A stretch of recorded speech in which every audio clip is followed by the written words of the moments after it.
አጼዎች እባካችሁ ከመቃብራችሁ ተነሱ።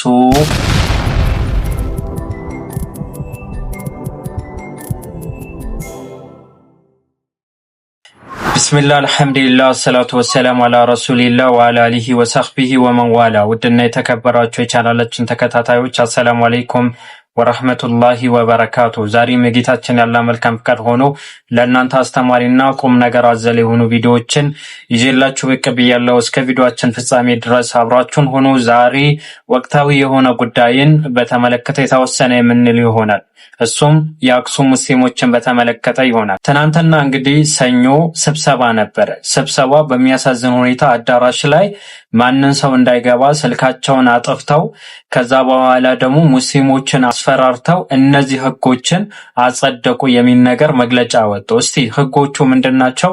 ከወንድም አቡኪ እንስማው። ሃሩን ሚዲያን ሶርስ አድርጎ የዘገበውን ቪዲዮ ስለተመለከትኩኝ ዳይ ወደሱ ቪዲዮ። ስለ አክሱም በጣም የሚያናድ መረጃ ይዤላችሁ መጥቻለሁ። ይሄ ቪዲዮ ለብዙ ሙስሊሞች በአስቸኳይ መድረስ ስላለበት ይህን ቪዲዮ ኮፒ ሊንክ፣ ሼር፣ ሪፖስት እያደረጋችሁ ማቀርብላችሁ መረጃ አዳምጡኝ። መረጃውን ሃሩን ሚዲያ በፌስቡክ ፔጁ ያጋራ ሲሆን ማለትም ሰኞ ሚያዝያ 12 ነው። አክሱም ከተማ ወቅታዊ ጉዳዮችን አስመልክቶ በዛሬው ዕለት ስብሰባ የተደረገ ቢሆንም በከተማ የእስልምና እምነት ተከታዮች ላይ አዳዲስና አፋኝ ውሳኔዎችን በማሳለፍ ተጠናቋል ይላል። በአክሱም ከተማ በዛሬው ዕለት ቀኑን ሙሉ በዝግ የተካሄደውን እና በከፍተኛ ማስፈራሪያ የታጀበው ስብሰባ መካሄዱን የዓይን እማኞች ገለጹ። ስብሰባው በጸጥታ ቢሮ የተጠራ ቢሆንም በዋናነት የመሩት የርዕስ አድባራት ወገዳማት አክሱም ጽዮን አስተዳዳሪ ነቡረ እድ ጎደፋ መርሃ ሲሆኑ ከመንግስት ወገን ምክትል ከንቲባ አበበ፣ የጸጥታ ዘርፍ ምክትል ኃላፊ ቴዎድሮስና የከተማ ፖሊስ አዛዥ ኮማንደር ተስፋዬ መገኘታቸው ታውቋል።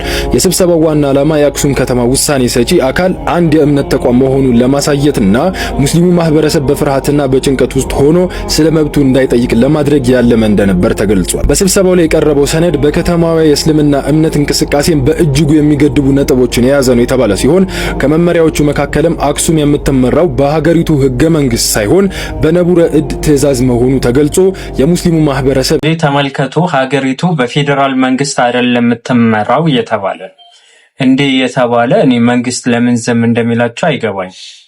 ትግራይ የኢትዮጵያ አንድ አካል አይደለችም? በፌዴራል ስራ አይደለም ያለችው ወይስ እንዴት ነው? የሆኑ ጎሳዎች የሚመሩት ብቻ ነው? ለሆነ ሃይማኖት የተሰጠ ነው? እንደዛ ከተባለ እኮ አብዛኛው ሙስሊም ክልሎች እኮ አሉ። ስልጤ በሉ፣ ሀላባ በሉት፣ አፋር በሉት፣ ሐረር በሉት፣ አብዛኛው ሙስሊም ማህበረሰብ ያለበት ቦታዎች አሉ። እና እነዚህ ቦታዎች በሸሪዓ መተዳደር አለባቸው እንበልኛ እነሱን እንደሚያደርጉት። እሺ እንቀጥል። በጣም አስገራሚ የሆነ ነገር ትሰማላችሁ። አስፋልት ላይ እንኳን አስክሬን እንዳይወስዱ ተከለከሉ። አሰባችሁት? ሰው ሞቱባችሁ፣ ከዛ በኋላ አስፋልት ላይ አስክሬናችሁ ተሸከማችሁ 500 ኪሎ ሜትር እንዳትሄዱ። እንዲህ አይነት ጭቆና እኔ በህይወቴ ኢትዮጵያ ውስጥ ሲደርስ አይቻላቅም። ግን ይህን ነገር ደግሞ በጣም የሚያስቅና የሚያሳዝን ነው። በ21ኛው ክፍለ ዘመን ውሻ እንኳን ሞቶ አስፋልት ዳር ምናምን ነገር ይጣላል። የሙስሊም አስከሬን ግን አስፋልት ላይ ማለፍ አትችልም። መንደር ነው እንጂ እየተባልከ ነው። አንተ ግን ፈዛሃል። እኔ መጅሊስ አይ ነው ወላሂ ለማድረግ ያለመ እንደነበር ተገልጿል። በስብሰባው ላይ የቀረበው ሰነድ በከተማዋ የእስልምና እምነት እንቅስቃሴን በእጅጉ የሚገድቡ ነጥቦችን የያዘ ነው የተባለ ሲሆን ከመመሪያዎቹ መካከልም አክሱም የምትመራው በሀገሪቱ ህገ መንግስት ሳይሆን በነቡረ እድ ትዕዛዝ መሆኑ ተገልጾ የሙስሊሙ ማህበረሰብ ይህንን እንዲቀበል ተገዷል። እንዲሁም በስብሰባው ላይ ያልተጋበዙ ወጣቶች በብዛት በመግባት በሙስሊሙ ተወካዮች ላይ ከፍተኛ ማስፈራሪያ ሲደርሱ እንደነበረም የዓይን እማኞች ገልጸዋል።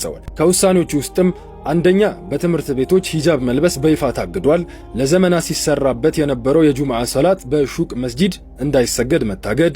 በከተማዋ በኪራይ ቤቶች ላይ የሚገኙ መስጂዶች በሙሉ እንዲዘጉ ታዟል። የአዛን ጥሪ በድምጽ ማጉያ ስፒከር መጠቀም ፍጹም መከልከሉን፣ አስክሬን ይዞ ወደ መቃብር በሚሄድበት ወቅት በአስፋልት መንገድ መጠቀም ተከልክሎ በአማራጭ መንገዶች እንዲዞሩ ታዟል። የስብሰባው አመራር አካላት እነዚህን አፋኝ ውሳኔዎችን የያዘውን ሰነድ ለሙስሊም ተወካዮች የሰጡ ሲሆን ተወካዮቹ ሰነዱን ተወያይተንበት እንፈርም ዘንድ ኮፒ ይሰጠን የሚል ጥያቄ ቢያቀርቡም አመራሮቹ ለሚዲያና ለሌሎች ወገኖች ታስተላልፉታላችሁ በሚል ሰነዱን እንደከለከሏቸው ታውቋል። ይልቁንም ነገ ሚያዝያ 13 ቀን ማለትም ማክሰኞ ማለት ነው የማህበረሰቡ ተወካዮች ማህተማቸውን ይዘው በመቅረብ በግዳጅ እንዲፈርሙ ትዕዛዝ ተሰጥቷል። በመሆኑም ሁኔታው ለአክሱም ሙስሊሞች ህይወትና ደህንነት አደጋ ደረጃ ላይ የደረሰ በመሆኑ መላው የኢትዮጵያ ሙስሊምና ዓለም አቀፍ የሰብአዊ መብት ተሟጋቾች ትኩረት እንዲሰጡት ጥሪ ቀርቧል። ከዚህ በላይ ምን እንደምንጠብቅ እኔ እንጃ ወላሂ። ይሄን ያህል በግድ መፈረም በግድ በቃ አዛን ማለት መከልከሉን በግድ እንዲስማሙ እያደረጓቸው ነው። ምን እንደምንጠብቅ ምንድነው ምን እስኪሆን ነው የምንጠብቀው የሚለውን ሁላችንም እስቲ እናያለን። ይህ የተቀነባበረ ነገር ወዴት እንደሚያስኬድም አብረን ምን ይሆናል። በአስቸኳይ መፍትሄ እናገኛለን ኢንሻአላህ። ወሰላሙ አለይኩም ወራህመቱላሂ ወበረካቱ። እንግዲህ ወንድምና እህቶች እንደሰማችሁት ነው ሃሩን ሚዲያ ከአይን እማኞች አገኘሁት ባለው መሰረት የሰጡት መግለጫ ነው። በነገራችን ላይ መግለጫው ስብሰባ በራሱ ታፈነው በግዴታ እንደሆነ ይህን ቪዲዮ ላሳያችሁ እስቲ። ይህን ቪዲዮ ተመልከቱት አንዴ። ይህን ቪዲዮ እንግዲህ ስብሰባው ላይ ነው ከሰጡት መግለጫ መካከል መግለጫ ሲሰጥ ጊዜ የተሰጣቸው ደብዳቤ ሙስሊም ናቸው የሚባሉ አባቶች አስፈራርተው ከዛ በኋላ ደግሞ ምን ያረጉ ነበር? መግለጫ እየሰጡ ነበር። መግለጫው ውስጥ እንመልከተው። ለና ቀዳማይ በዓርስ ዕለት ኣብ ከተማና ዝተራየ ናይ ሰልፍን ዕግርግርን መላእ ሙስሊም ማሕበረሰብና ዘይውክል ዘይግቡን ዘይሕጋውን በመኻኑ ተተላክሶም እንላለን። አሁን እንደተመለከታችሁት ነው እንዲህ ብሎ ነው የሚያየው ምናምን ነገር ያስታውቃል። እንግዲህ ይህን ተመልከቱት እስቲ። በኋላ በዚህ ልክ አስፈራርቶ ከዛ በኋላ የቅድስና ሀገር ናት ምናምን ነገር ብሎ ይለፈልፋል። ነገር ግን ሰካራም ነው ያለው እዛ ቱቦ ውስጥ እያደረ የሚወልበት ከተማ ላይ ድንጋይ ያለ ተብሎ ከዛ በኋላ ደግሞ ምን ይደረጋል? ቅዱስ ሀገር ናት ምንድነው ቅድስና ምናምን ነገር ሲባል የሙሴ ጽላት ኢትዮጵያ ውስጥ አለ ያለው ደግሞ የት ነው? አክሱም ላይ ነው ይላል ህዝብ ሁላችሁ። ከሙሴ ህጎች ለእስራኤላውያን ከተሰጣቸው ህጎች መካከል ብሉይ ኪዳን ላይ አትስረቅ የሚል ነው። እንግዲህ የኢትዮጵያ ነገስታቶች የሙሴ ጽላት ሰርቀው አመጡት ይላል።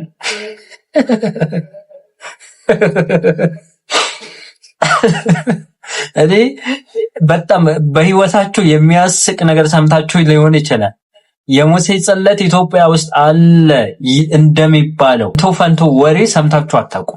በጣም የሚያስቅ ነገር ማለት ነው። የሚገርመው እኔ አስታውሳለሁ 2023 ነው 2022 አሁን ያሉት የሲኖዶስ አባት ቢቢሲ ላይ ኢንተርቪው ነበራቸው። እዛ ላይ አክሱም ላይ ስላለው ጽዮን ጽላት ተጠየቁ። ስለ ታቦቱ ሲጠየቁ ጊዜ እርሱ አዩት ወይ ሲባል እኔ አላየሁም ከኔ በላይ ያሉ አባቶች ናቸው ያዩት አሉ። እንግዲህ አስቡት የሲኖዶስ መሪ የሆኑ አባት ካላዩ አንተ አየሁኝ የምትል ከሆነ እንትን ፈንቶ ወሬ እያወራህ ነው። ከፈለጋችሁ ሊንኩ ከስራ ኮሜንት ላይ ያስቀምጥላችኋለሁ የቢቢኤስ ኢንተርቪው ያደረጉበትን ማለት ነው። 21ኛው ደቂቃ ላይ መመልከት ትችላላችሁ። እዚህ ያላመጣሁት ኮፒራይት ስለሚሆን መታችሁ እንዲያትበሉ። እነዚህ ሰዎች የድሮ ስርዓት ናፋቂ ናቸው ስንል በምክንያት ነው። ለምሳሌ ይህን እስቲ ተመልከቱት። ይህን ቪዲዮ መግቢያ ላይ ያሳየዋችሁ ቪዲዮ ማለት ነው። ሃይማኖትና ጳውሎስና መርቆሪዎስና ኧረ ይምጡ እነሱ። አልቻልነውም ከመቃብር ውጡና ገዙን። ስማ እናዚህ አይነት ስላሴ ኑልን። ኧረ ኑ እነ በላይ ዘለቀ። አልቻልነውም።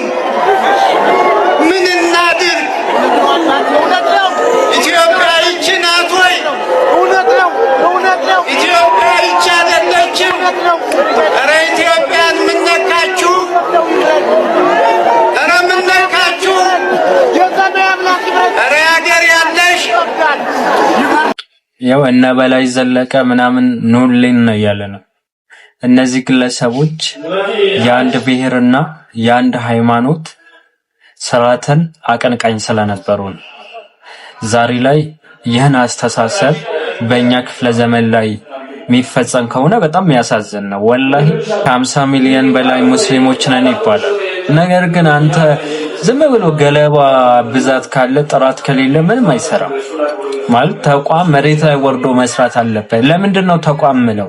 እኛ አሁን እዚህ ያወራን ወላሂ ቫልዩም የለውም። በርግጥ ሚዲያ የሆነ ተጽዕኖ አለው እኮ፣ ግን መሬት ላይ ወርዶ ይህን ነገር ማድረግ የሚችለው የፌዴራል መጅሊሱ ነው። መጅሊሱ ጠንክሮ በዚህ ጉዳይ ላይ የሳምንት ጫጫታ ሳይሆን ተቄታ ያለው መፍትሄ ሊያበጅ ይገባል።